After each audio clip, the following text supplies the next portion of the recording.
I want to thank Bob Yellowlees and Tony and Laura at Lumiere for making this happen in the first place. And also to Julian and the folks here for hosting this. And you really ought to get to, this is not a plug, you should really go to Lumiere. It's really, really, really, really a treat, like really a treat, to actually be able to see photographs up close in person. It's a big deal. And I think that when I was starting out, I saw photographs in books. I really didn't see any prints that I would hold in my own hands except my own. And it completely changed how I regarded photography once I actually picked up prints and held them in my hands, you know. And certainly like 19th century work just all of a sudden came alive when you were looking at this thing and you're holding it in your hands and it's 100 years old. So I really would recommend that you see the show because it's a tremendous overview of his work, and a lot of the images there, a lot of prints are prints that really haven't been seen before. So it's stuff that's really worth looking at, and also just to see such a comprehensive array of his work all at once it's very instructive. So there you go. I have to say this is kind of a daunting task. I do a fair amount of like teaching, but I'm always talking about something I know more about, which would be my own pictures basically. And I've never had to actually talk about his work before. And I keep thinking that he's someplace listening to this and he's just going, it's like, didn't I teach you anything? And so it's really hard. I guess what I really want to do, though, is to somehow convey this really deep, abiding respect I have for his work. And I feel like I have a real unique kind of appreciation for his work and for how he worked, because I was in a position to be able to see it in a number of different ways, because I worked with him on shoots that he did. We didn't do them, he did them. I made prints of his in the darkroom, exhibition prints. I was able to have the opportunity to actually make a portrait of him later on, so I could see what he's like in front of the camera. He actually took my picture, so I got to see what it was like to be on the other side of the lens.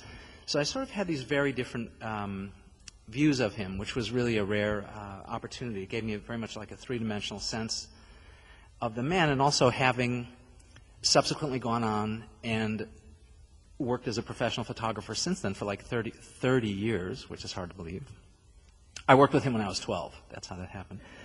And but actually having done it for that long, it really gives me yet another perspective on really appreciating what goes into making the pictures, how he worked, the integrity that he had. There's so much more that comes. It's like when you have children and all of a sudden you realize what your parents went through. It's kind of like that.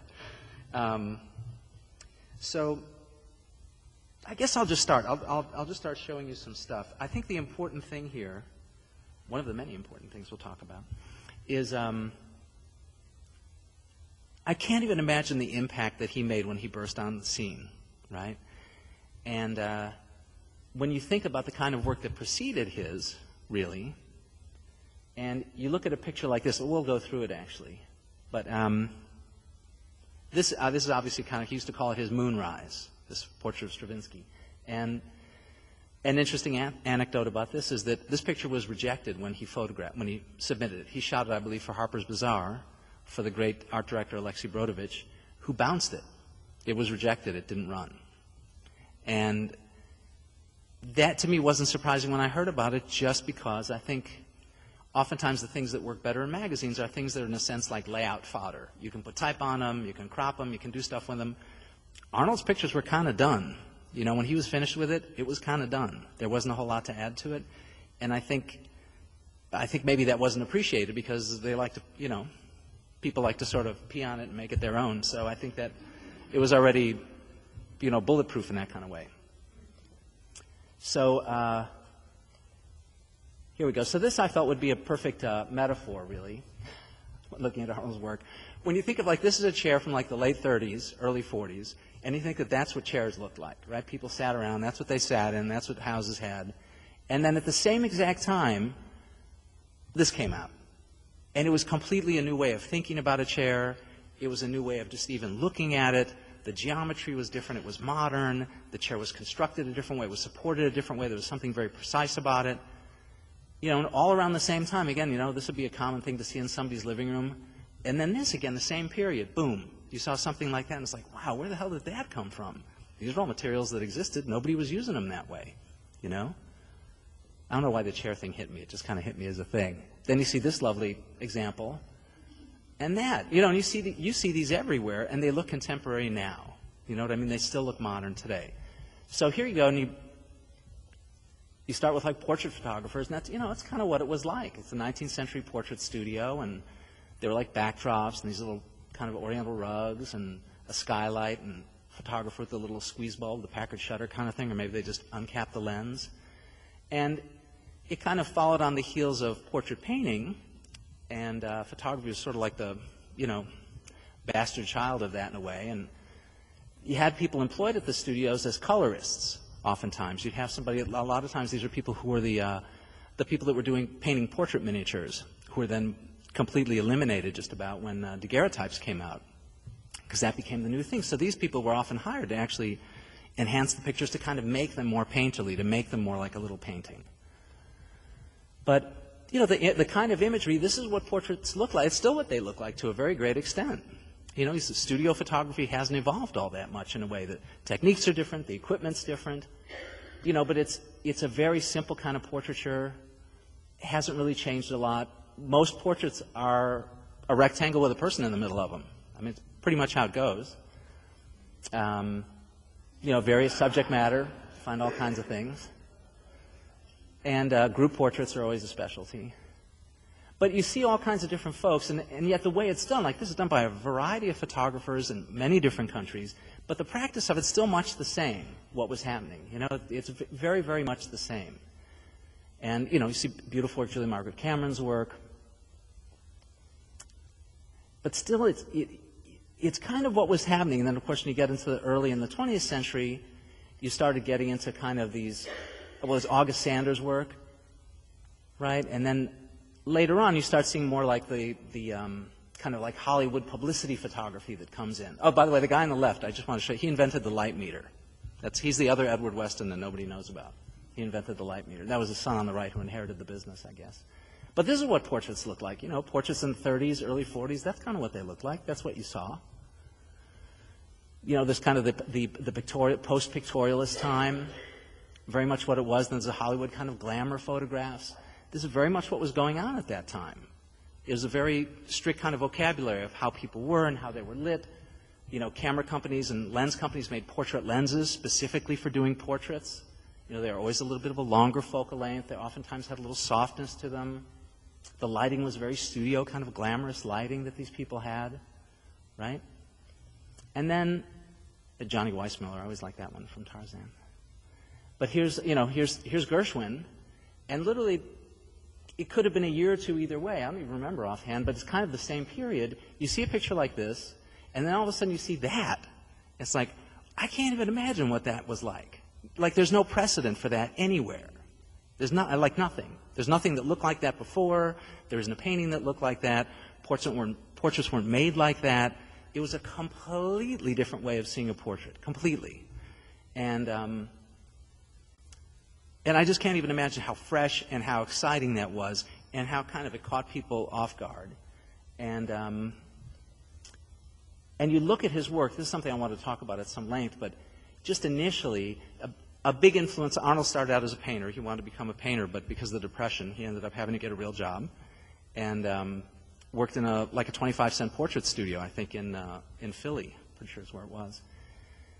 But he still loved painting, and he studied the painters, and Mondrian was a huge influence on his work, and you see Mondrian kind of compositions, Mondrian-esque compositions, in a lot of Arnold's work. It always shows up again and again and again. It's this kind of very rigorous, structured, kind of rectangular thing that's going on.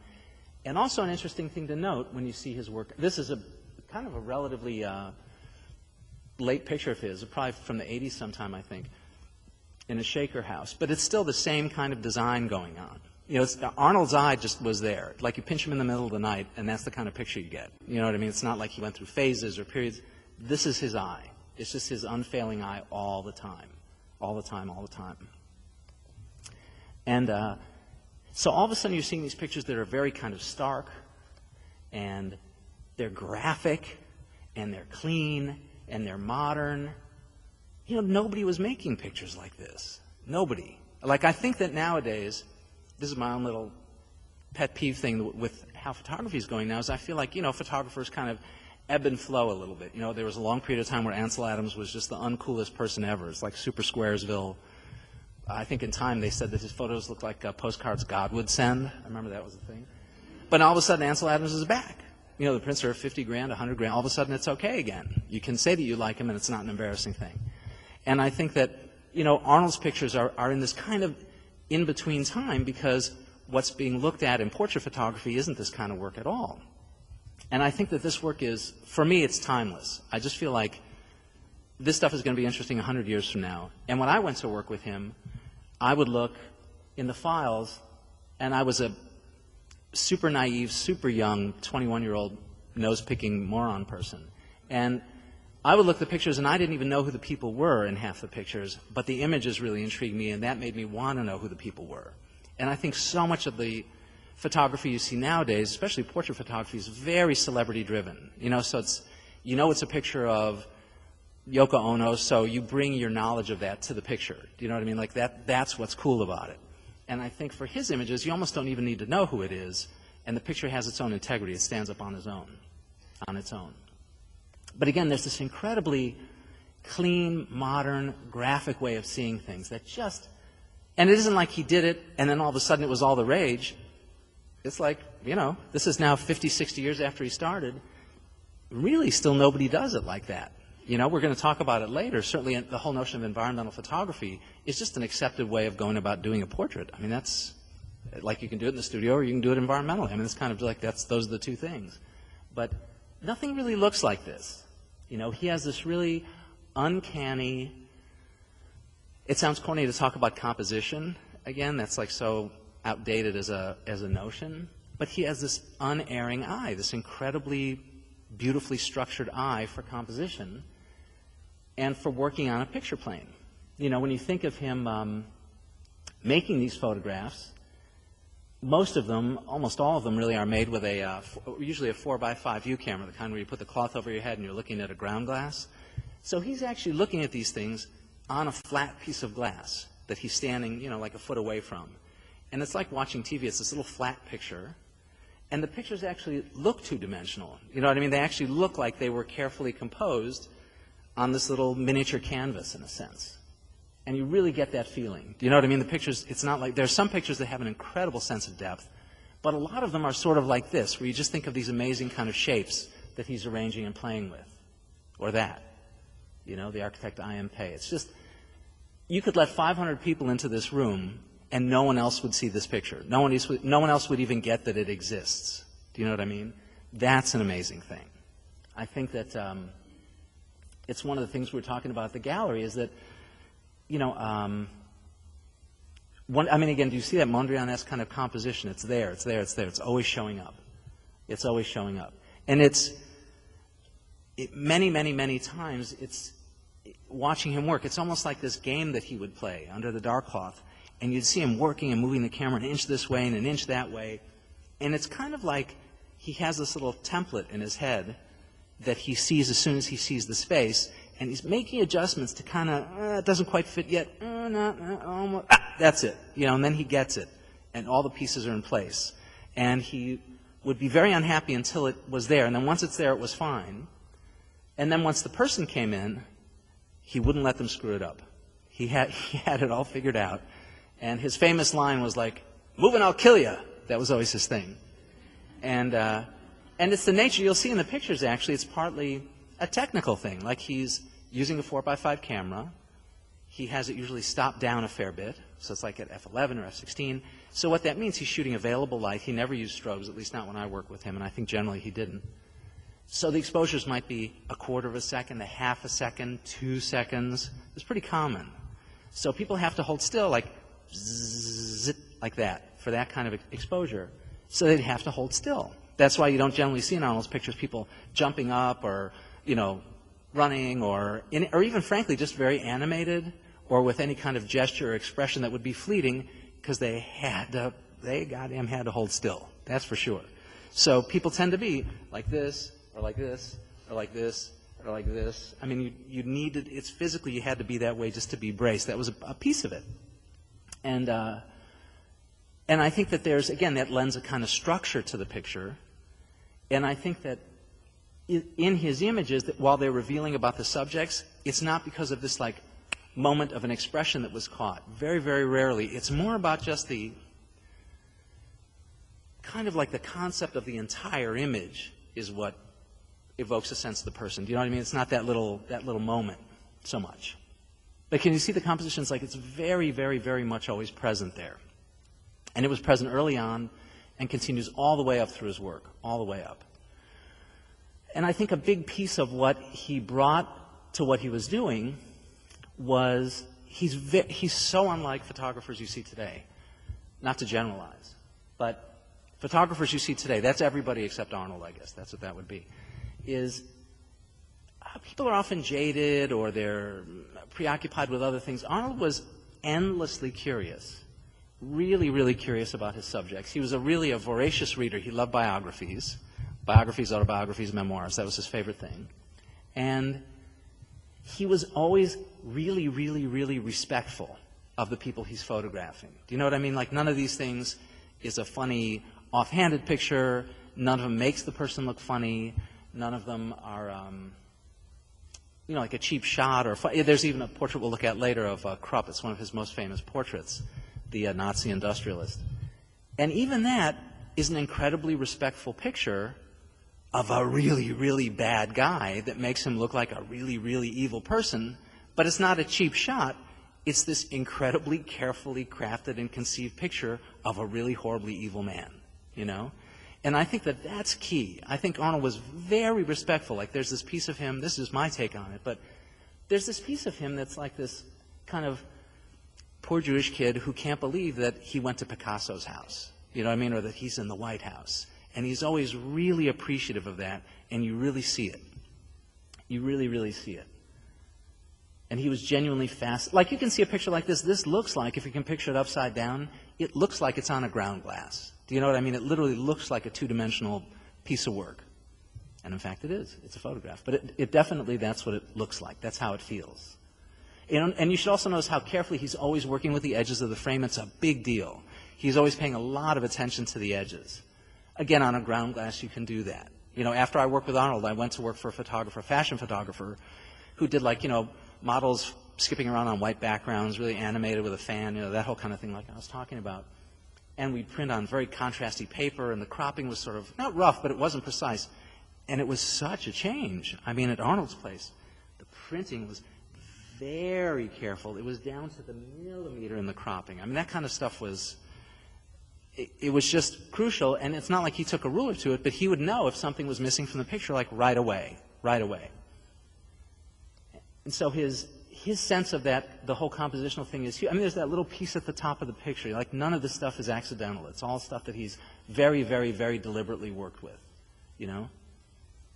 And he would use stuff like just torn seamless in his studio. That's the background for this. It's just pieces of torn seamless, Very rare. You didn't see a lot of close-up pictures. This is his famous portrait he did of Arp. You don't see a whole lot like that. That's kind of very unusual, and this would have been something that was pulled from a much larger image. It's pretty unusual. But always the graphic shape is really there. It's always a huge, huge, huge part of his work. So it was interesting working with him because compared to how people work now, he worked really simply. You can't imagine. I mean, photographers now have, there's all kinds of cool equipment, frankly, that's made now that wasn't made then. They're like entire companies that make groovy, cases that are made of bulletproof stuff, and it's waterproof, and the cameras are electronic, and God knows all the digital stuff that's going on, and there's millions of kind of strobes and light stands and all kinds of great stuff. And when I went in there, I kind of couldn't believe it, because it couldn't have been simpler. He had literally kind of crappy old quartz lights, tungsten lights, ones that are on all the time, like floodlights, that were not fancy. They weren't like the ones they use on a movie set. They were just kind of like the Acme version. And they probably cost all of $79 when they were new, and he would have assistants come in and constantly rewire them so that they would last forever. And they would bounce for reflector. Now we have all kinds of groovy things to bounce. He literally used an old bed sheet, like a bed sheet, that was just hung on with clothespins onto like a little stick, and that's what the light would bounce off of. And the actual camera case that his actual 35 millimeter cameras were in was literally the kind that you'd see at the local camera shop, the kind of authentic imitation leatherette camera bag with a zipper around the top, without any dividers. The dividers were actually, I would make these. They're made out of corrugated cardboard with tape all around them covering. And it's like, that's fine. Like that, nobody does that now, but that was fine. And it wasn't like he was penny pinching, that's just what you do. But the lesson there's like, it's so not about any of that stuff. It's like all of his equipment together probably costs less than a digital camera these days. It's a good digital camera. And yet it's all in his vision. That's the most important thing to really see. And it comes through really, really clearly and really, really consistently. And I think that what you see that he brings to his pictures, he brings this incredible passion for what he's doing. When I worked with him, he was probably just almost 60. He had been shooting for, 35, 40 years. And he would literally get sweaty and nervous every time before we went out on a shoot. He was anxious. He was very nervous that it would go okay. Not in an insecure way, in a way of just being very agitated and wanting it to be okay. He had this intense curiosity about his subjects because of his reading. He'd always bone up on them. Certainly for artists, he knew about what they were doing. That's actually another, just as an aside, his first big exposures, he had this show in Philadelphia called Artists Look Like This. And that's where a lot of these portraits, Mondrian, that's where those first showed up, Chagall. And Life magazine ran a story on it, and it was the first time these pictures had really been seen. And it was a huge deal because in those days, that's what Life magazine did. They sort of, it's not like now where there's television. In those days, Life magazine existed. People had never seen a picture of the Queen sipping tea. And all of a sudden in Life magazine, you could see a picture of the Queen sipping tea. And I think artists, like the title of the exhibition, Artists Look Like This, it was the first time people had seen these guys. They weren't being interviewed by Anderson Cooper at 10 o'clock at night. You know what I mean? They weren't on Larry King. These people nobody knew them. Nobody knew what they looked like. They hadn't been seen. They certainly hadn't been seen in their studios and their workspaces. There's nothing like that. So this is all very, very, very new, what he was doing. And I hope, again, the thing that's also interesting to really look at when you see this work, this, I can tell you, was a stinker to print. This one of Carl Sandburg. This was the test print I had to make when I went there. And what was tough about it, for those of you who are interested in this kind of thing, black and white printing paper used to have, what makes the image in black and white printing paper is the silver that's in the paper. That's what holds the image. That's the black stuff. And in the old days, certainly predating my time with Arnold, there was a paper he used to use a lot that had, the name says it all, it was called DuPont Velour Black, right? And every sheet of paper had about 67 pounds of silver shoveled onto it. So it was able to hold really, really beautiful detail and really, really delicate kinds of tonal changes, especially in the darks.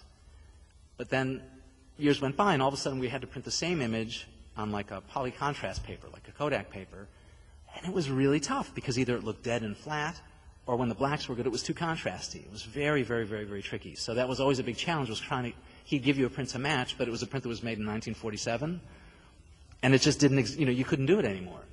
That's actually an interesting thing to notice when you look at his prints in the gallery, is that people now generally print very contrasty. Back in those days, the kind of sensibility to printing was way quieter. Prints tended to look grayer. There was a lot more kind of middle tone to them. And that's changed over time. And I think a big reason for that is television. People are so used to looking at contrasty images on TV. And I think that comes through into their how they see images when they're printing, when they're photographing. I mean, I just love looking at these. To me, it's a big thing. That's actually how I learned the most, honestly. It's not like Arnold was a teacher. It's not like he sat me down and was like, Greg, let's talk about photography. What are your questions for me? It wasn't that kind of relationship. And it was kind of, it was hard. I was 21 years old. I was very, very green. And it was hard. It was kind of thing where he wouldn't say, oh, excuse me, can you move that light over there? It's like, how many times do I have to tell you to, it's like that kind of thing.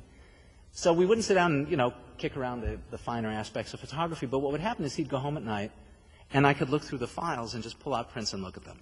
And that was an education in itself. And nobody was there. I was on my own, and I could just sift through and see shoot after shoot and job after job, and I could look at the contact sheets And again, Arnold wasn't somebody who shot a million pictures. Like the photographs of Mondrian, he was penny pinching at the time. It was in the 40s. He didn't have a lot of money. And I think he probably shot, I don't know, 12 sheets, 16 sheets of 4x5 film. There were like 4 of them when Mondrian was leaning on the easel. There was another 6 of them when he was standing back there. Not a lot of images were made. It's not the way people shoot now.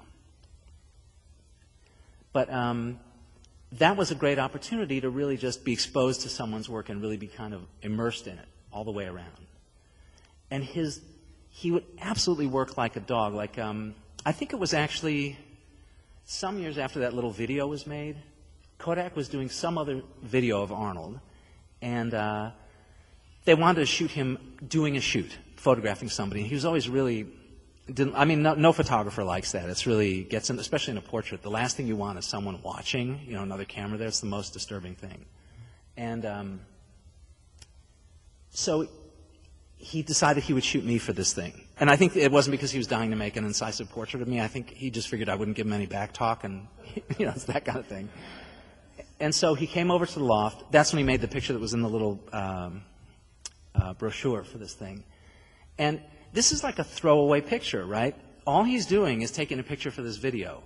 It may never even get seen, this picture. His camera could not even have film in it. It wouldn't matter. They just want to show Arnold at work, right? He came into my loft. It was in the summertime. It was a place my wife and I just moved into. We didn't have air conditioning. It's a top floor, and it had to be 98 degrees, and it was really hot, really hot. And Arnold came in with the same 4x5 camera he had when I worked with him. It was called an Orbit View. It's a monorail camera, kind of not fancy at all. Had it for years. It sat on top of a quickset Husky Highboy. It's one of these kind of rickety, cheesy tripods that when you crank it, it doesn't have a lock, so if you let go, the thing goes like, it falls back down. And the light stands were these little things called pick stands, and they weren't air cushioned. If you let go, the thing would slam down, and you get a little blood blister. It was always one of those. But he was there, and I was sitting there, and he spent ages making this picture. Like he was under the dark cloth for 20 minutes at a crack, like making little movements and moving something and adjusting it and then shifting his camera over an inch and having me move my leg. And, it's just for a throwaway. The picture meant nothing. But he just completely put 110% into it, which to me was really instructive, like really, really instructive. And that's how he worked. That's how he worked all the time. That's how it was in the darkroom. He was very specific about the prints that he wanted and had a very specific sensibility of how they looked and how they needed to be. Actually, an interesting thing I was going to mention was the filing system at the studio was pretty interesting because it was, now with digital stuff, are people out there shooting digitally? Digital photographers? Yes? No? Yes?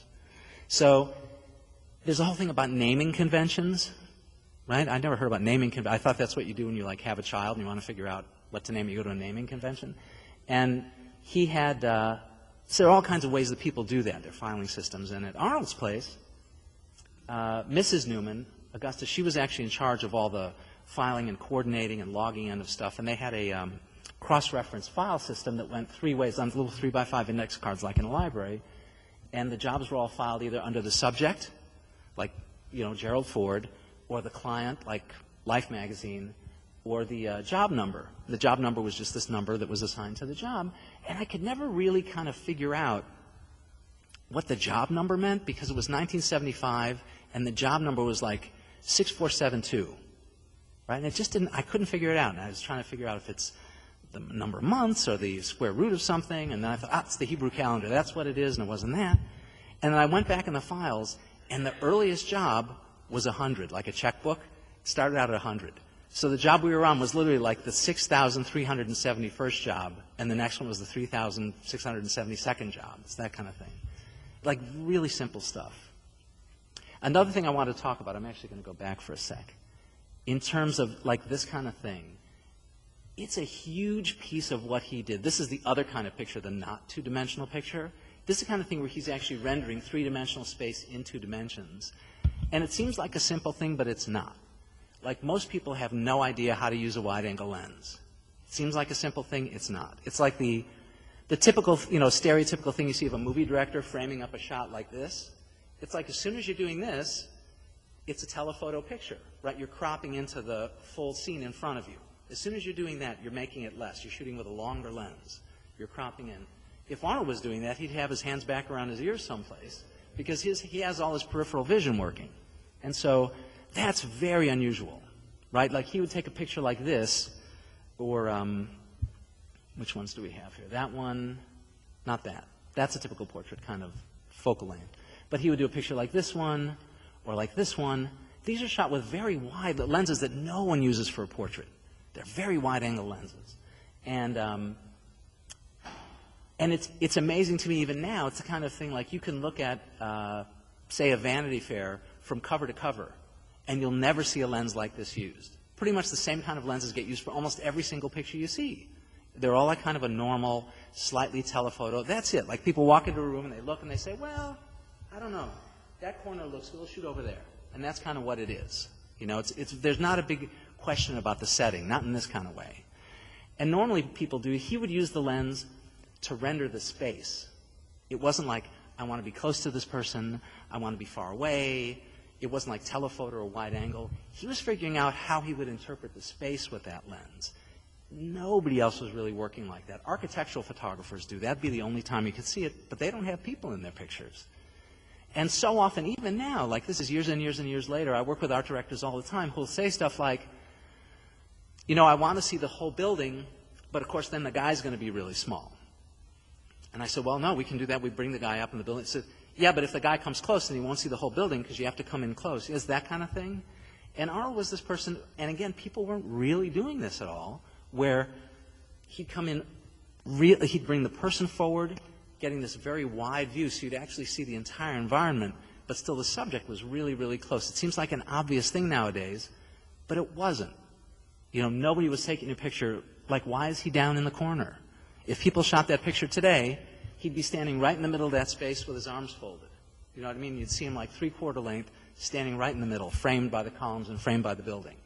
You know, it's too quiet a picture. People don't shoot that anymore, you know? And it's not lit. Everybody lights their pictures now. It's such a different way of working. You know, people wouldn't even think to do a picture like this. Robert Moses. It's like they were on a site. I think he either brought this girder in or it was there, but one thing I know that he did is he wanted something on the end, and I believe they actually made that cutout of that shape at the end of the I-beam, and he had that put on. As I recall, that's the story. But it's such an amazing picture, you know, that he would find the location, have him stand there, figure it out, do that whole thing. It's just not done. Just not done. So what I wanted to show you, this is the last picture of his I'm going to show you, and then I'll show you some other stuff. This is this picture of Krupp that he did. And he's probably the proudest of this image of all of them, because during the Second World War, Krupp was making a lot of the armaments for the Nazis, and what he did is he took people from the concentration camps and literally chained them to the machines until they died. Then he cut them loose and put more people there. And Fortune magazine sent Arnold to photograph him as this big industrialist, and Arnold went in and knew what he was going to do, and he basically lit this picture, this kind of demonic picture. And I'm sure Krupp thought he was getting an Arnold Newman picture, which he was, but he didn't know what kind. And after this ran, Arnold was declared, he probably would tell the story, persona non grata in Germany. He wasn't allowed to go back there again. So, you know, just the fact that he would actually conceive this image. And what's amazing about it is I guarantee you if you went into the factory, you wouldn't even see this as a place to take a picture. It wouldn't be obvious at all, you know. That's like a part of his genius in actually seeing this kind of thing. Really, really amazing. So what I was doing partly is I started looking for his influence, you know, how he influenced other people. So I was looking around at contemporary photography, and there's actually an organization called the American Society of Media Photographers, ASMP, and when Arnold passed away last year, they invited their members to submit kind of images sort of as an homage to Arnold, pictures that they felt were influenced by his photography. And so and you could really look anywhere and see pictures that show that influence. But this is just a quick sampling I just grabbed off the website. But it's just a normal way of taking pictures now. Do you know what I mean? It's just a way that people work. You don't even think twice about it. Where the person's in the foreground, you see the background. You see the entire place. It's just how people shoot now. You see it all the time. All the time, all the time, all the time. You know, and they're different pictures. No doubt some are done for corporate clients, some are done for advertising, some are done for magazines. But it's a whole way of working that really wasn't happening so much before. And now it's just an obvious way you go do things. You know what I mean? You really really, really see it all the time. All the time, all the time, all the time. And it's endless. The variations are endless. It's kind of all over the world. People work like this. And yet you see these pictures, and it's like I'm biased, but his images just have this kind of precision and balance that you can't touch. It's really, I think after all that time, he's still the guy that does it and had the eye for it. That was really unmatchable, I would have to say. Really, really unmatchable, you know? And these are all, all photographs where the environment's trying to get us, communicate more to you, tell you more about the person, more about their context. Whether it's work, it's at home, the guy's a veteran, it's a child, whatever it is, it's like that, and you're trying to get across more information and trying to get a sense of the space where the person is. This is all totally, directly or indirectly, like a result of his work. These people might have seen his work, they might be aware of it, they might never have heard of him. It's entirely possible some of these people never heard of Arnold. But the images are there. It's stuff that they've seen. It's been reflected in other people's work. It's all over the place. And I think there's not one person you can really, I know it sounds like I'm just plugging him, but you can't overstate the impact that he's had. At least I feel that. And there are pictures that are just like standard, like that's like a standard CEO kind of thing you can do. And that's like he did zillions of those. It's a kind of way of taking a picture of somebody. The kind of picture that would have been done before this would have been those pictures from like late 19th century, like a guy in the studio, and that was fine, and that's how you shot the boss, and that's what it looked like. And all of a sudden, this is what it is, and it could be in a library, it could be, God knows I shot pictures like this in the late 70s when all the computers had tapes, and there'd be rows of those things with the tapes going. It's like it's just how it became like the accepted way of doing certain kinds of images that just were what they were. And again, the environment says a lot about the people. This is some of the work of Neil Slavin, who's definitely influenced by Arnold's work. You can really see it. And, the environment, how it's working, how the groups are structured. Arnold, I didn't have any pictures to show this, but he was incredible at creating groups of people. There's that one photograph of the folks arranged around Lincoln Center. And this is by Slim Aarons. But you see, everywhere you see people. This is actually a recent photograph that Annie Leibovitz did of the Queen. And this is one of the few pictures where we actually do see more environment, and it is kind of pulled back. But it's different now. Like now it's working digitally. There's several pictures that go into this. There's an image of the outside, an image of the inside. It's a whole different way of working for something like that. The last little group I just want to show you are sort of the pictures that I have that I've done where I feel like his influence is huge. And I tell you, it's a mixed bag because I feel like for the first 10 or 15 years of my career, all I wanted to do was emulate Arnold. I wanted to try and master that. I loved his work. I wanted to be him if I could. That was really what I wanted to do. And not that I ever could, and not that that would, it's a presumptuous thing. That's not something we want to do. But certainly you feel like you want to learn your lessons. It's like if you're trying to play guitar, you want to play like Eric Clapton or something. It's that kind of thing. And I feel like oftentimes you spend half of your life kind of trying to emulate other folks, and then you spend the other half of your life trying to free yourself of all that stuff. Trying to get out of your own way and figure out who's left, who's there inside. So anyway, this little group of pictures I'm showing because they're very strong evidence of his influence on my work, which I'm super appreciative of. Again, I have no desire to ape his work, but you have to acknowledge the influence is there. This is a picture that even the assistants I was working with had no idea that this was the picture that we were shooting. Like, I'm very close to Bloomberg. I'm probably close enough almost to touch him, but the lens is such a wide-angle lens so you can actually see the sweep of the scene from the people on the bottom to the trees on the right.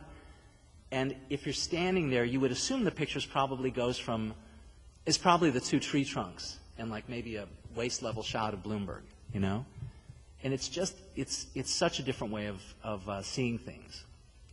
This is a big one. This was a Time Person of the Year cover. Used to be Man of the Year, now it's Person of the Year. It's politically correct. It's like Biped of the Year, Homo sapiens of the Year. And this is after 9/11, and again, it was a matter of scouting a location, finding just the right place, choosing, pardon? Yeah, figuring out how to do that. So much of his influence shows in this stuff, and even to the extent, like that's an interesting thing with Arnold in terms of lighting. For me, a big part of what I do is the lighting. It's always been a high priority for me. And working with Arnold, it was interesting because there was nothing formulaic. Like now photographers go out and they generally use a really, really big softbox or umbrellas or something like that. And Arnold didn't even have any. I mean, he had some umbrellas. He never used them, you know. And I learned a lot from that. And I've shot on some movie sets. And you see in movies, you never see softboxes or umbrellas. You know, you see on movie sets, you never see that stuff. I mean, if you walk around in the world, you don't see softboxes and umbrellas as lighting sources in restaurants and auditoriums and people's houses, you know. So the notion of kind of working with just unexpected places for the light to come from and unexpected colors is another thing.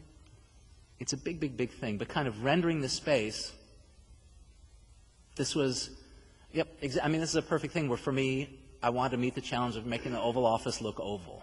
You know, that was kind of like the biggest thing. And from where I'm sitting on the floor, you wouldn't actually even see that that's the picture that's there. And it's only because I kind of have that in the back of my head of knowing how to do that from having seen him do it so many times, you know. It's a huge kind of legacy to leave, is this gift of kind of like his eye and his way of seeing things. It's tremendous, really, really, really tremendous. You know, the sense of using perspective that way, it's really a tremendous thing. And these are things I've done for various, some are for magazines, some of them were for Time, this was for Time magazine, and a lot of the work I did, most of this stuff I would say was also done with the big cameras. I used an 8x10 camera or a 4x5, the kind where you put the cloth over your head, and things are very painstakingly composed. It's the same kind of thing, and it's a very deliberate way of working that's very, very satisfying. The stuff is definitely not off the cuff or on the fly. Stuff is very kind of figured out, you know. And but at the same time, I made a real deliberate attempt to try and work a lot in color, much more, because that sort of was what I was getting hired for, and it's what the magazines really demanded. There wasn't a lot of black and white going on when I was starting out. More and more you see it now, editorially and even in advertising. But like Arnold, I was trying to always have the picture say something about the person. This guy is Robert Ballard. He's the person that found the Titanic, right? So in a sense, it's not just green lights because green lights look cool. The whole idea is to make it look like one of those undersea sort of submersible deep-sea craft or something under there, that's sort of what's providing the light for him, sort of the excuse for the light. There's a reason for the light to be there, you know. And again, it's scale, sort of working with scale in a certain kind of way. And in this kind of picture, it's very much working in a way, if you're standing there in the hangar, you wouldn't actually see this happen. It's something I watched him do a bunch, where we'd go in somewhere, and the first thing he would do is actually turn the lights off before he did anything, because he wanted to see what was left. You know, and that's, photographers normally go in, and the first thing they start doing is setting up lights. He'd actually turn everything off and just see what he could see. And again, I did this very directly here. I walked in, it was a white hangar, the floor had just been epoxied white. This is the CEO of United Technologies. He had just come in, and they made the place look, you know, spick and span for him. But the entire thing was a white box, and the helicopter's kind of this olive drab green. It's Marine One. And by just turning off the lights, all of a sudden you could see that the floor was like glass, it was like a mirror, and all of a sudden you could see the shape of the helicopter, and that kind of stuff just shows up right away.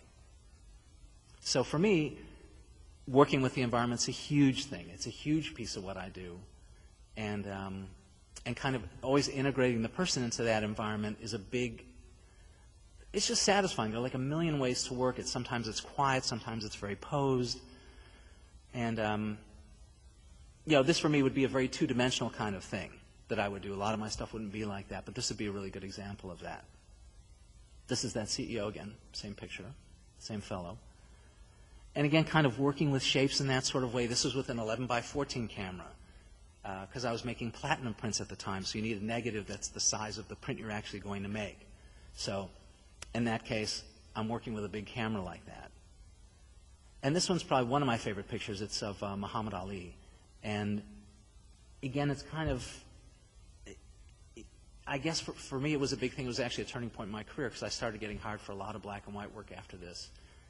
Because all of a sudden it was using the lighting and integrating it with the whole compositional thing in a way that wasn't really for a technical end, but trying to just convey a kind of more of an emotional point of view.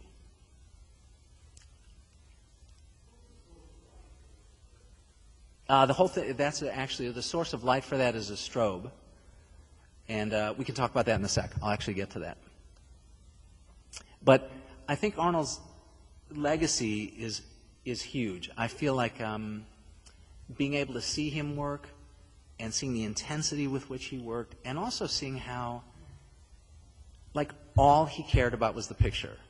All he cared about was making this image happen. You know, he'd be there and he had this, again, this kind of template in his head, and it's like all his feelers were out, and he was trying to figure out everything that's there, kind of bring it all in, and then it would kind of gel on this little 4x5 canvas. And he would work it and work it and work it until it just became kind of gelled as exactly the kind of image he had in his mind. And I've never seen anything like it since. And I really don't think we'll see anything like it again. So anybody have any, should we do questions and stuff? That'd be great.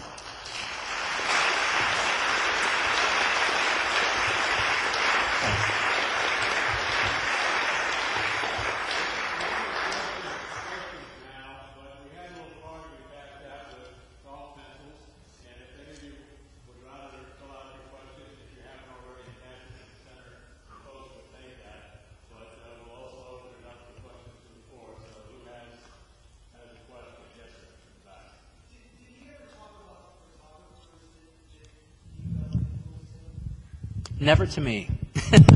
The question was if Arnold spoke about other photographers. I mean, I know for a fact that Stieglitz was an enormous influence on him, really when he first got his start, as he came to New York and visited Stieglitz at 291, Gallery 291, and the fact that Stieglitz even gave him sort of an audience was a huge thing. And it kind of really validated for him his presence as a photographer and as an artist, really. That's the other thing is I hadn't really talked about is Arnold really, it's such a different way of looking at things. Like he completely saw himself as an artist, but not in a pretentious way. Like he also saw himself as just a complete journeyman photographer. You know, his feeling about art was you let history decide. You know, it's not for you to say if you're an artist or not. And in terms of doing work, his whole thing was, he would say this to me all the time, he said, just do the best damn job you can. You know, and it was very, very workmanlike in that kind of way. And another thing that's important to note, I think, we were talking about this at the gallery, is that this is very, very unusual among photographers, is that photographers generally have separate bodies of work. They might work commercially and do one kind of body of work, and then their sort of personal work, the work that's their fine art work, is a completely different thing. It's like they unscrew one head, put it in the closet, screw on the fine art head, and then they go do that work. And they're usually very different kinds of things. And there are very few photographers who actually have, in a sense, this one cohesive body of work that's kind of everything together. I mean, you looked at these pictures of Arnold's, and you wouldn't really know from looking at them which ones were shot for Fortune, which ones were shot for Holiday, and which ones he just did on the weekend because he liked the person's work. You know, and that's so, you know, and again, that's one of the things I'm saying is having worked for 30 years, it's so incredibly difficult to do that, where basically Mary Ellen Mark does that, if you're familiar with her work, but basically it's a matter of kind of going out and kind of having every single image you make contribute to the overall ever-expanding body of your work. Do you know what I mean? Like every single image you make is like another penny dropped into the bucket in that kind of way. And that's really hard to do. But in answer to the question, I never heard him talk about other photographers much. His neighbor down the street was Philippe Halsman, and I think they always had like a little competitive thing going. That's my personal hunch. Yes? Here's one. Which of your Time magazine photos were favorite? Probably the Giuliani one would be a real favorite. Because I think he's a great humanitarian. No, he's actually a horrible person. But I was really happy with the picture. I guess that would probably be my most favoritist one. And gosh, other than that, I'm not sure. There's a photograph I did of David Lynch, the director, and that was pretty unusual, and that was good. And there's this one that I did of George H.W. Bush, was the first one in '91, and it was kind of unusual because it was a double exposure. So he had sort of two faces on it, but it looked like one kind of piece of meat. It looked like one head. in a sense. But it was pre-Photoshop. It was all done in the camera, and it was very tricky to do. And it's actually the only unretouched picture where you see both faces at once. Usually they never let you see the other face. So that was an unusual thing. But that would probably be those would be my favorites. Another question is, in an era when photography was considered a separate discipline from art, how did Arnold Newman feel about the relationship between art and photography? Again, that's the kind of thing I was saying. I think that he never didn't see himself as an artist, but it really grated on him when somebody would say, "Oh, I'm a fine art photographer." That used to just kill him. Or if someone had a business card and it said fine art photography, he hated that. His whole thing was like, who are you to say? Let somebody else figure that one out. So he just always assumed his work, so much so that he didn't have to say it. Like, he always assumed his work was fine art because it was. Do you know what I mean? And I think that's, and it didn't matter if he was doing his work for Fortune magazine or for the Bank of New York. That's always what it was. Do you know what I mean? And I think that, and he was always sort of incredibly, again, not cocky, but always very confident. I was in the studio once when someone called, I guess from an ad agency. I only heard his end of the conversation, and I guess they were asking for his, like a sample of his work. And I heard him say, yes, this is he, yep. You want a book? Well, you can go to Barnes & Noble. I mean, there's a border. Many you can find my books. There's One Mind's Eye, The Great British. You can find them, right? You mean like a portfolio? You mean like a student's portfolio? And he was just like, and you could see it's just he kind of couldn't believe it. Book? Where are you going to buy my books? I don't know. It's that kind of thing. So I think he had this confidence in a way, but he was also sort of humble in a funny way. We did this one shoot, actually I mentioned Bank of New York, where it was that kind of ad that you see for you might not see so many of them now, but you used to see them all the time for personal wealth management, that kind of thing, like our experts at, Merrill Lynch help you squander your money or something. So it was the kind of thing, was like this very elegant couple in a Park Avenue apartment, and she's sitting and he's standing behind her, and it's very beautiful, and you see the whole thing. And it's a quintessential Arnold kind of a picture of that kind of, like it's sort of a town and country kind of picture he might have done. And the creative director, I guess, of the ad agency is the person that would have hired Arnold, but the guy had a conflict or something happened, so he just sent the art director, the junior guy, who looked like he was about 12. I think his name was like Scooter or Skip or something like that. It was like a little redheaded kid. And he showed up on the job, and obviously he didn't know Arnold like from a bar of soap, for sure, like not at all. And I'm there, and I was always invisible. I had to be beyond invisible, just blend into a wall or try and look like an electrical outlet or something. And I see him go up to Arnold, which is already not a good thing. And he's just making pleasant conversation while Arnold's setting up. And usually you don't want to talk to the photographer while they're setting up because they're busy setting up. It's kind of like what they're doing. And he says, so Mr. Newman, you're comfortable with this kind of picture, right? And I was like, what do you mean? He said, well, you do a lot of portrait work like this kind of work. And Arnold just gave him this look that was priceless. I'll never forget it. And it just, you could see he was this close, and then he just decided not to. It's that close, that close. So how do you feel about the relationship between, quote, fine art and photography? Myself? Yes. It's a different era. I think this is my personal worldview on that stuff, is Carl Reiner and Mel Brooks put out an album I think it was in the 60s called The 2,000-Year-Old Man. Right. And Carl Reiner was the straight man, and he would interview Mel Brooks, who was this 2,000-year-old man, bless you, who had been unearthed or unfrozen or whatever it was. And one of the things he's doing, he's interviewing Mel Brooks, and I remember he says to him, so tell me back in that time, he says, did you work? Did you do anything for a living? He says, I was a doctor. I was a very famous doctor. He says, a doctor. I know. Did you go to medical school? He said, medical school. I didn't go to, there were no schools. We lived in caves. There was nothing, And he says, well, how did you know you were a doctor? He says, well, I'll tell you. He says, one morning, I woke up in the cave. I walked outside. I put my hand on a rock. I looked up in the sky, and I said, today I am a doctor, and I was a doctor. And I think that's what it is now. I think it's a matter of intent. And I'm not being facetious. I think you literally walk outside, you put your hand on a rock, you look up in the sky, and you say, I'm an artist, and you're an artist. And I'm not being Pardon? Yeah, no, I'm serious. I really feel like that's what it is. And I think that it's a question of, it's very much a question of intent. You know, that's what it is. It's the kind of thing that happens in hindsight in photography. Like a Paul Outerbridge picture that was done for a commercial thing, now it's regarded as fine art. You know what I mean? Or you see people that are working now in fine art, and all of a sudden they're more than thrilled to get an advertising campaign. But I think that kind of thing is really all about just deciding who you are and deciding, like, what your purpose is in a way. I really think so. Yes?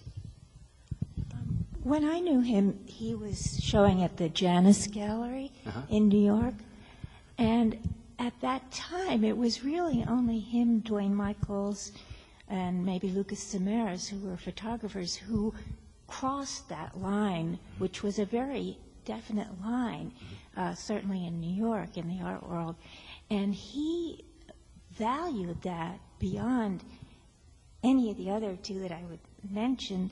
And the fact that he was in the gallery that showed Mondrian, who was his idol, I think there was something much more significant about the relationship between art and photography in those days that maybe, since you've spent so much time with him, you might talk about his way of dealing with that.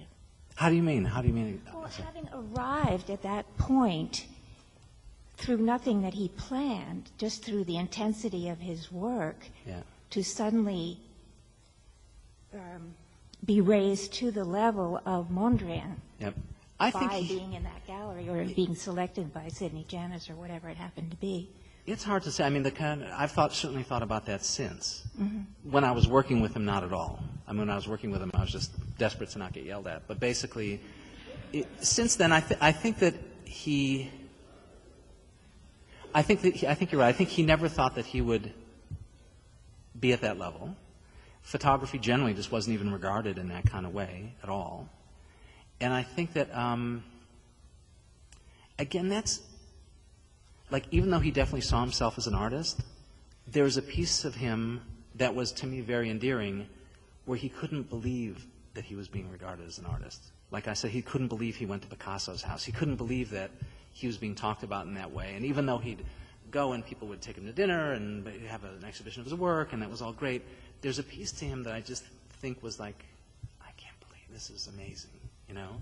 And it's interesting also because that era, that kind of group of photographers, you see it all, I mean, you see it a lot now. There are a lot of photographers kind of from the 50s and 60s who are sort of getting unearthed because basically everybody knows about all the other ones. So they're just like finding more stuff because there's just a limited amount of stuff to sell, to get interested in.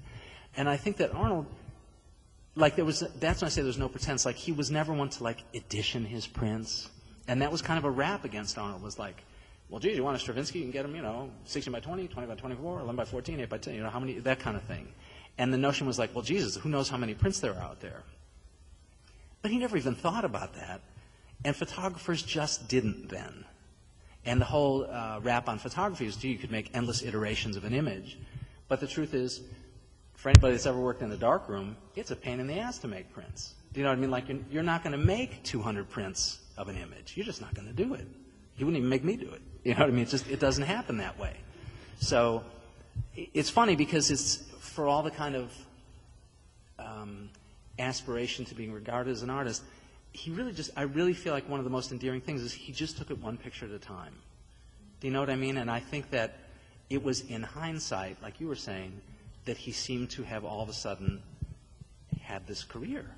You know what I mean? But I think he was always worried about the very next picture and the very next print and how that was going to look and if it was going to be okay and if it was going to be good enough and if he would like it. And if, you know, it's like it was, and I think that's it. I mean, you know, I was hearing one of the great philosophers of our time, the baseball player, I can't remember who it was, but he was saying, you know, he was being interviewed and the guy was talking about how strategy for the season. He says like, well, basically, I just take it game by game. You win the games, you win the season. You know, it's like, it's sort of like that. Like you just take it game by game. Like you do the next picture and the next picture and the next picture, and pretty soon they're all there. Greg, a little different slant on Yes. on the game. If one of your children had a passion for photography, what would you say to them? I would say, well, actually, they both kind of are interested, to tell you the truth. And, I mean, I have to, personally, I think it's been the most amazing thing ever. I think that the fact that I could have a productive life in society is a miracle. And we were talking about at lunch, I think photography is like the perfect ADD occupation, you know, because you really, I was saying you only have to really be focused for a 60th of a second. You know, it's like, you're okay. Like, I can handle that, you know.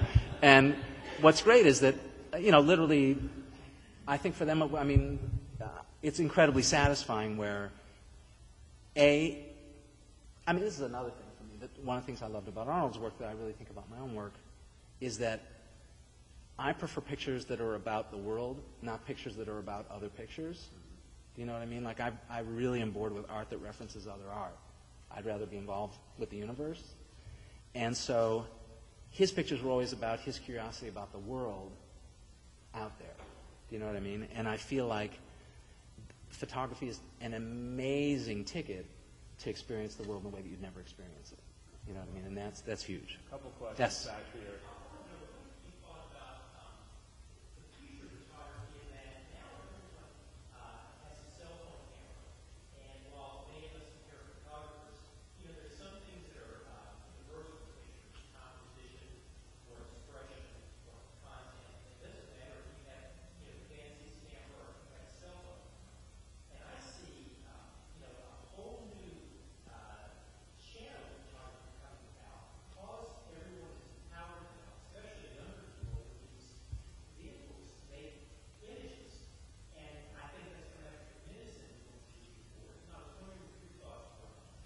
I love my iPhone.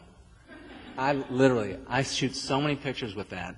That to me are really good. I don't think I can make them very large, but I always have it, and I use it all the time. And I'm sure I use it in the Mr. Squaresville way, you know, because I'm just actually trying to make a picture. And I think a lot of the way things are used, and kind of a lot of the way people use cameras now, especially the younger generation, is different. You know, again, referring to like old records. When I was in college, there was this group out called Firesign Theater. They had like comedy guys. And they had this record out called Everything You Know Is Wrong. And that's kind of like what it feels like sometimes. And, you know, it's like I'll be working with assistants who, to me, are my peers. You know, like 22, 25, something like that. And I feel like, oh, we're relating, we're talking. And I feel like we're on the same page. And they look at me and they see like a guy with a walker at the salt-free buffet probably or something. But they clearly look totally at different things in pictures than I do. It's so clear to me. Do you know what I mean? It's like I'll be looking at it and making comments about just certain things, and they're like, well, yeah, I get, like, whatever. That's always the word. Yeah, whatever. You know, and I feel like there's a whole, like, whatever school of photography that's really growing by leaps and bounds. You know what I mean? Like, well, do you want to shoot it here or there? Well, whatever. I just want to get the thing. You know what I mean? It's that kind of thing. And I just think it's going to have its own language and it's going to be its own way of working. Do you know what I mean? But I don't think that's not my language to have. Do you know what I mean? I just feel like you have to make the work that's your work, that reflects your experience in your time. You know what I mean? And that's theirs. That's for them to do. So we take a couple more. There's a question over here. Yep.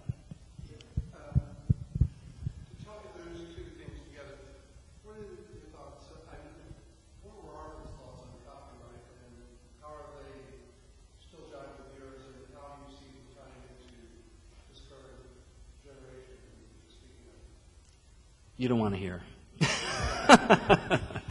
I mean, Arnold was a copyright absolute fiend. He was one of the guys, I believe, that started ASMP.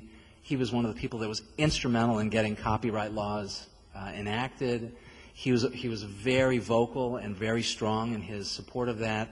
He was always really meticulous about, he had the stamp for the back of his prints that he called the Megillah, because it basically had all the language. It's like, this photograph shall not be used and reproduced in any kind in this universe or any subsequent universes in any medium hereafter devised or thought of by aliens or anyone else. And it was like that kind of this thing, and it was a stamp that was like this big, like stamped the back of the prints with it, you know. And so that was seriously, it was a really big deal. And that's a great thing. I think that, unfortunately, all of that stuff is really called into question now.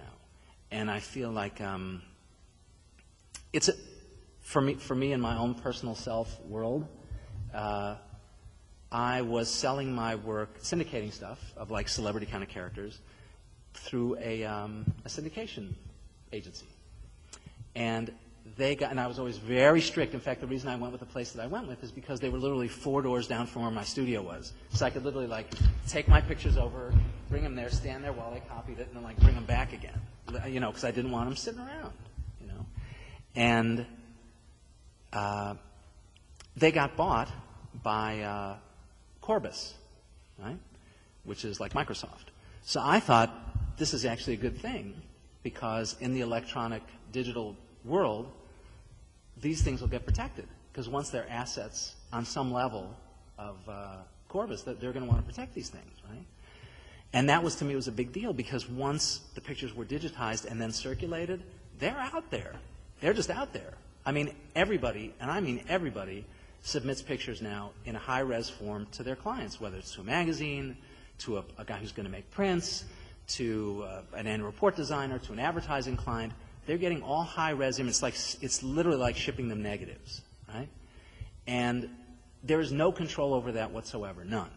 And you can have the strongest language on earth, and you can do whatever you want, but you're sending them out there. And for sure, my personal view is that in courts of law in the not-too-distant future, that stuff will be very troublesome because no matter what the language is, to some extent it's going to be, you knew the stuff was subject to potential, exploitation. It's like, why would you send your kids out in dangerous terrain, and you tell them to be really, really careful and make sure they have their coats buttoned up really tight, but there are landmines all over the place, so you send them out anyway. And you say, well, I told you to be really careful. Shit, It's kind of like that. And what I thought for sure is that Microsoft would then install, kind of embed in the images, not tracking stuff, because who gives a shit? You don't want to track it. Basically, you want it to turn into a puff of smoke after 12 hours or 24 hours. That's what I thought would happen. Because you can do that. You can get software, and, in a day it's gone. You can only use it for a week or whatever. It expires, right? So I thought that would be the case, because somebody wants to use your picture for something, that's it. But once they get it and they put it on their hard drive, it's there. It's there forever. Even in the old days, my wife worked for a very brief time at Fortune magazine, and they showed her to her office. She opened up her desk, and in there were prints by very well-known photographers that were for different stories, and they'd never gotten returned, and they were just sitting there. And so she went and found the delivery memos, being a conscientious person to return them, and there were prints missing because people took them home. And this is before digital stuff. It's just there. So I think the whole copyright thing, in a nutshell, is going to be very, very, very, very difficult to control and enforce. And for what it's worth, not to go a long time, just a very quick thing, is the picture of Giuliani, the pink one, the pink sunset-y one. So, like 4 or 5 years ago, the Whitney Museum had this big exhibition called As Others See Us. And what it was after 9/11, and it was kind of interpretations of American culture by artists from other countries, right? And I saw in the Post of the Daily News, New York paper, that's how I found out about it, they had kind of a blurb on page 1 about the show, which the Whitney normally doesn't make page 1. And the reason it was on page 1, it was my picture of Giuliani in black and white. And I thought, wow, that's pretty cool. And the credit was for, like, some Chinese guy, right? And I was like, wow, what's that? And I went to the Whitney, and as soon as you walked in, literally, you walked and you got on the elevator, and on a wall, like you walked out like this, and on that wall, like right when you walked in, about 12 feet high and about 7 feet wide, was the vertical slice of him, head to toe. It was digital print. It was like it wasn't like it was a jumping off point or it was an interpretation. It was like it was my picture, And I kind of, honest to God, couldn't believe it. So I actually went and talked to an attorney about a copyright guy who's a very, important guy, and blah, blah, blah. Oh, it's a slam dunk. It'll be great. And I didn't even want to get involved with that. I wanted to rent like a cream pie truck and drive to China, go to the guy's house like, And like he opens up the door and like, and just like give him a cream pie in the face. You just say like you're an asshole, and that just to have that be it. Because like it's done. I don't want to sue him. I just want him. I want to hit him with a baseball bat several times and be done. But what ended up happening is nothing.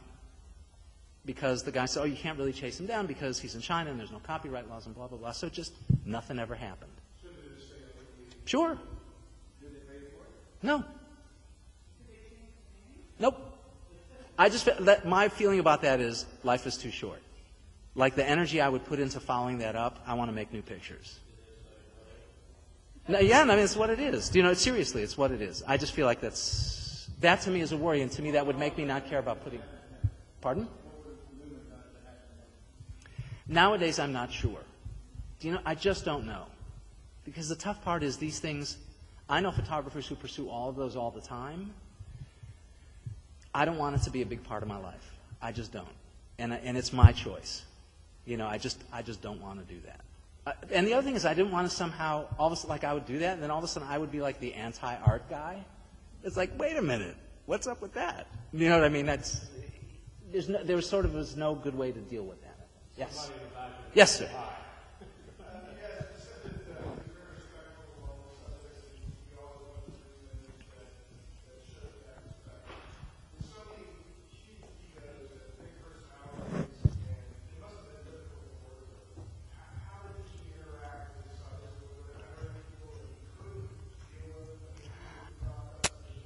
I couldn't say, because again, I only worked with him on a handful of the shoots when I was there, because I was only there for 10 months. It was a short time. But I think that we were talking about this before. I think the biggest thing with him is that he was, and I think this is true of most successful portrait photographers, he's very, very confident, and like I was saying, he had this very clear vision of what he wanted. And so, I'll just give this analogy again, because I think it's a good one. Like if you're at the doctor's office, and the doctor's very tentative with you, it feels icky. Like women are familiar with this more than guys, I think, but it's like a little creepy. But if somebody's like firm, they say, here's what I want you to do, and this is what we're going to do. But whatever it is, you're like, oh, okay, that's all right. And I think he's very much like that. And people, even if it's the chairman of the board, even if it's the president, for the 5 minutes that they're in your hands, they're super vulnerable, right? And so they're really hoping for a little direction, and they're hoping, you know, they need some help. And I think the fact that he was very direct that way and he knew exactly what he wanted was a big deal. And because he was so fussy and involved with what he was doing, people tend to get actually a little wrapped up in that and kind of flattered by it, for sure. So that's good. The difference is, too, though, back in the day, is he never shot celebrities, right? He was completely uninterested in celebrities. Like you could look at most of the people that were movie stars at the time or anything like that, zero. He has almost zero celebrities. So that's such a different piece to what kind of portrait photography is now today. Do you know what I mean? Like now, you photograph people and they have a publicist, and that's how you got involved doing it. And most people you're shooting don't want to have their picture taken.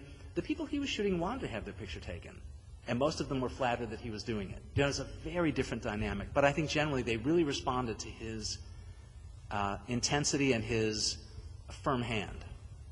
We could stay here all night, but there are two questions that are similar that we wrap up on. Sure. And they basically ask, how do you maintain your level of energy and enthusiasm? Drugs, mostly, I would say.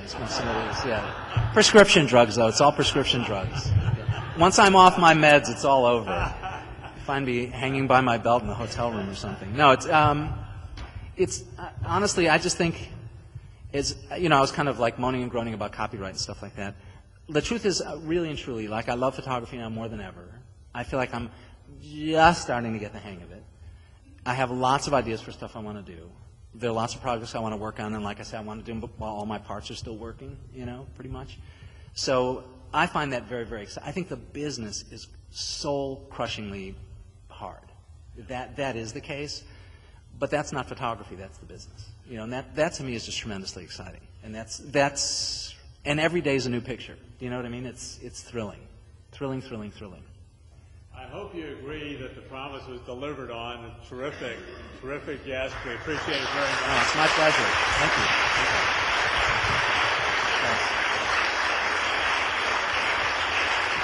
Thank you. Wow. That's great. Thanks. That was good.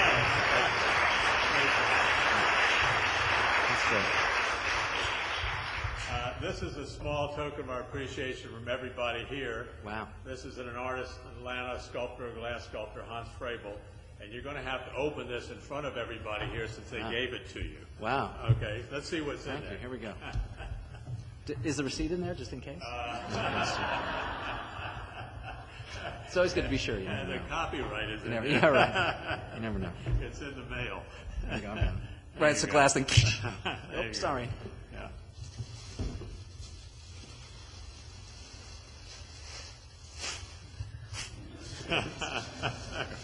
You need to get a little flair here. Wow, it feels good already. Yeah, why not? Why not? Oh my God. Oh wow, There we go. that's gorgeous. Okay, thank you very much. Thank you very much. Wow, I'm honored. Seriously, Well, that's good. great. Well, the Wow. postscript on this is called ascendancy. And so my suspicion is that if Mr. Newman is up there looking down on you, he will have thought that you ascended. Why didn't I get one of those damn things? Thank you very much. Good job. Thank you all for coming.